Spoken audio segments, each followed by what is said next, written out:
The children's author David Walliams has strongly denied allegations about his behaviour after he was dropped by his publisher HarperCollins. The Daily Telegraph has reported claims that he harassed junior female employees there, but the company hasn't confirmed the reason for its decision. In a statement, a spokesperson for Mr. Walliams said he was never been informed of any allegations raised against him and was not party to any investigation or given any opportunity to answer questions. They added, David strongly denies that he has behaved inappropriately and is taking legal advice.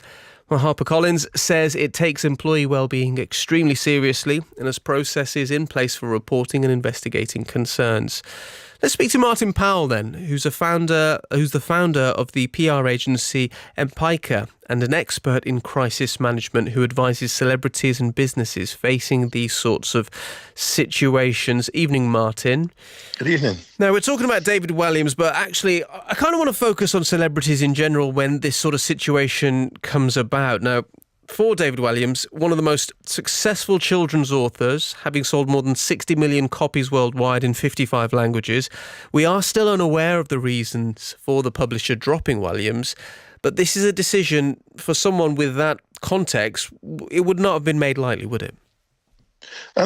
Well, I doubt it. No, I would imagine what has happened here is that the HarperCollins had a call from the Daily Telegraph and then decided that they ought to act so that the first thing that, they were getting ahead of the story a little bit.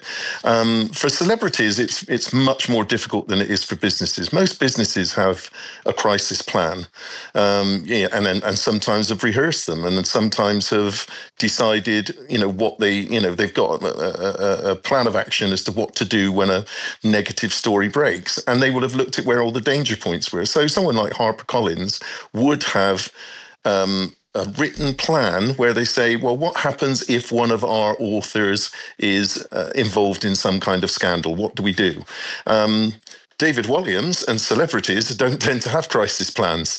They are building up their reputations over a number of years, sometimes like David Walliams in different areas, obviously in comedy and on the stage, and then more recently as a children's author. And they don't really necessarily think anything's ever going to go wrong.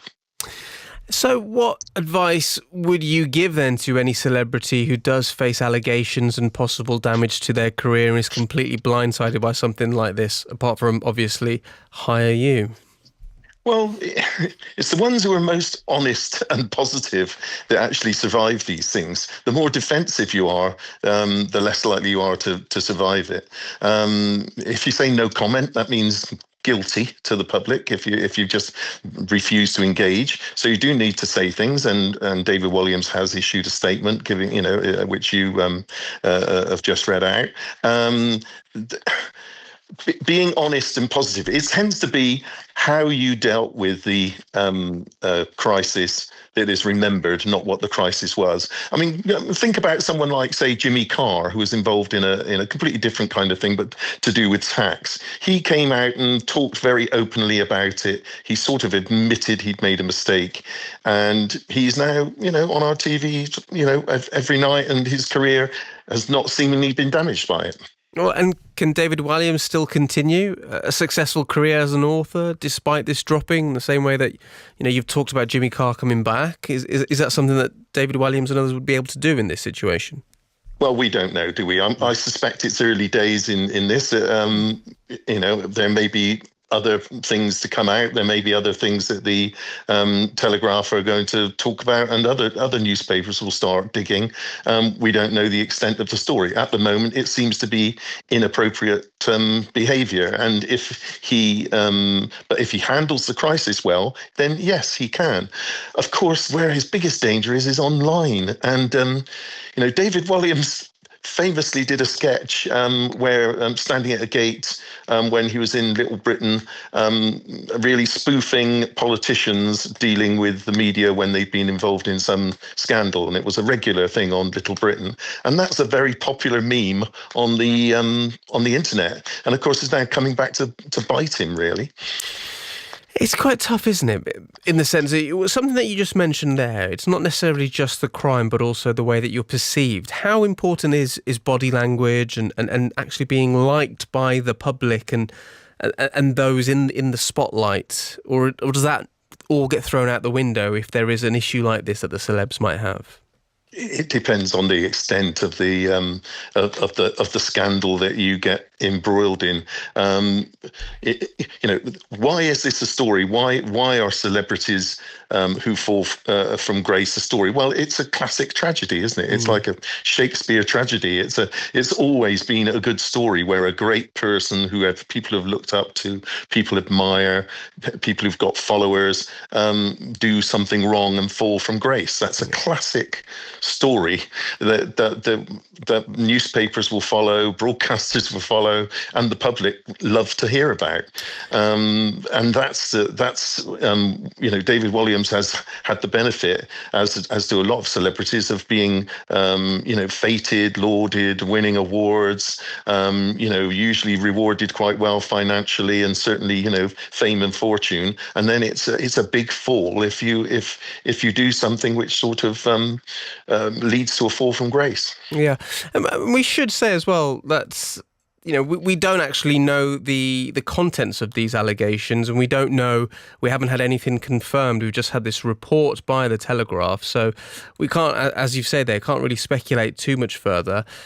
And with this programme of this episode of Would I Lie to You that's due to go out on Boxing Day, at the moment the BBC says it's not planning to make any changes to the festive schedules, but also added there are no future projects directly involving David Walliams as well. So two things there. How do you firstly read that statement? Is the BBC saying, do you think that they won't use Walliams again, or is it something just for now, seeing how this situation progresses going forward? The BBC will obviously take a view when they find out, as we all do over the forthcoming days, of what has happened here. As things stand at the moment, someone appears to have been, behaved inappropriately and has lost quite a lucrative contract with a publishing organisation. We don't know if he appears to. It's a claim from a report from the Telegraph, and we haven't had anything come out from HarperCollins. They just say that they have dropped him. But HarperCollins were making a lot of money from David Walliams' books, I imagine, as was David Walliams. So it's a big decision for them to make, to drop one of their major authors, and they don't do that kind of thing lightly. And the Daily Telegraph are pointing at what they say the reason is. So it's a difficult one. But the BBC are doing. There is no reason at the moment for the BBC to pull programmes with David Walliams on it, and they're doing exactly the right thing. Whether that continues to be the right thing in a month's time, or if other things come out, well, we have to wait and see. Martin, thank you for your time. Martin Powell, the founder of the PR agency Empika, and it's important to stress that David Walliams, a spokesperson for David Walliams, told the BBC that he had not been party to any investigation or been given any opportunity to answer questions, and David strongly denies that he has behaved inappropriately and is taking legal advice. It is at 10:17 here on 5 Live.